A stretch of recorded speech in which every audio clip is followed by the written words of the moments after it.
Bulldozer action पर supreme court सख्त, मनमाना रवैया बर्दाश्त नहीं। आरोपी और दोषी ठहरने पर भी घर तोड़ना भी ठीक नहीं, होना चाहिए कानून का राज। गलत कार्रवाई पर अधिकारियों को देना होगा पीड़ित को हर्जाना। सुप्रीम कोर्ट से योगी के बुलडोजर पर आ गया कानून, 15 दिन के नोटिस के बाद होगी बड़ी कार्रवाई। दरअसल यूपी से चला बुलडोजर देश के बीजेपी शासित राज्यों में जमकर चला। इस कार्रवाई से एक वर्ग विशेष को परेशानी हुई। इसके चलते इस एक्शन के खिलाफ जमीयत उलेमा समेत कई संगठनों ने याचिका दाखिल कर दी थी।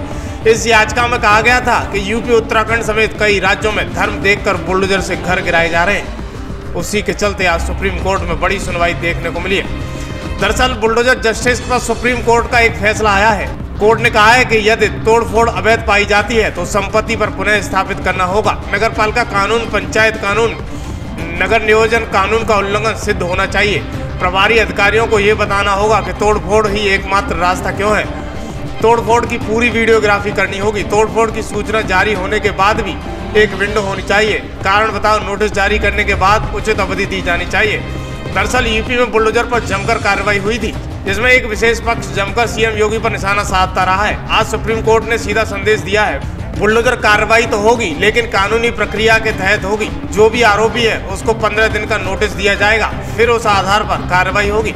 सर्वोच्च न्यायालय ने राज्य सरकारों द्वारा अपराध के आरोपी व्यक्तियों को संपत्ति ध्वस्त करने के लिए बुलडोजर कार्रवाई पर फैसला सुनाते हुए कहा है कि उनसे संविधान के तहत गारंटी अधिकारों पर विचार किया जाए, जो व्यक्तियों को राज्यों की मनमानी कार्रवाई से सुरक्षा प्रदान कर सके। दरअसल कोर्ट ने यह भी कहा है कि आरोपी अगर कोई एक व्यक्ति होता है लेकिन घर पूरे परिवार का गिरा दिया जाता है, जो गलत है। सर्वोच्च अदालत ने कहा है कि अवैध निर्माण पर कार्रवाई हो लेकिन उसके लिए समय देना अनिवार्य है। कोर्ट ने घर को मौलिक अधिकारों से परिभाषित किया है। कोर्ट ने यह फैसला अनुच्छेद 142 के तहत दिया है। यह अनुच्छेद सर्वोच्च न्यायालय की संपूर्ण न्याय के लिए पूरे भारत में परिवर्तनीय आदेश पारित करने की अनुमति देता है। सुप्रीम कोर्ट ने कहा है कि कार्यपालिका किसी व्यक्ति को दोषी घोषित नहीं कर सकती है, न ही न्यायाधीश बनकर किसी आरोपी व्यक्ति की संपत्ति को ध्वस्त करने का फैसला सुना सकती है।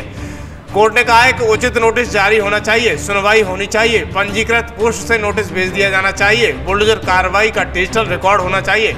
अगर ये साबित हो जाए कि अनाधिकृत निर्माण है तो वैकल्पिक व्यवस्था करने के लिए उचित समय दिया जाना चाहिए। सड़क पर महिलाओं और बच्चों को देखना दुखद तस्वीर होती है।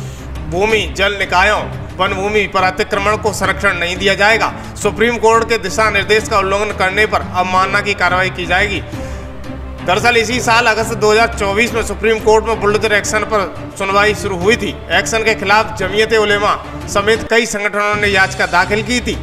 इस याचिका में कहा गया था कि यूपी, उत्तराखंड समेत कई राज्यों में धर्म देखकर बुलडोजर से घर गिराए जा रहे हैं। सुप्रीम कोर्ट की इस कार्रवाई पर आप क्या कहना चाहते हो?